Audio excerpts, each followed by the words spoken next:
அனைவருக்கும் வணக்கம். இது பேங்க் நிஃப்டியை பற்றின வீடியோங்க.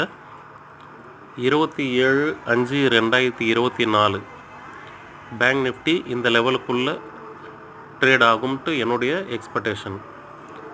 28,750 சப்போர்ட்டாகவும் 29,750 first level target, 29,940 second level target. அதிகபட்சமாக 50,000 கிராஸ் பண்ணதுக்கு வாய்ப்பு இருக்குது. இதை உங்கள் ஓன் அனலைஸ் மெத்தடில் அனலைஸ் பண்ணி பாருங்கள். இது ட்ரேட் எடுத்தாக்கா ப்ராஃபிட்டபுளாக இருக்கும்ட்டு உங்களுக்கு தோணுச்சுனாக்கா இந்த ட்ரேட் எடுத்து ப்ராஃபிட் பண்ணுறதுக்கு என்னுடைய வாழ்த்துக்கள். நம்ம வீடியோ பிடிச்சிருந்தாக்கா லைக் பண்ணுங்கள். தொடர்ந்து நம்ம வீடியோ பார்க்குறதுக்கு சப்ஸ்கிரைப் பண்ணுங்கள்.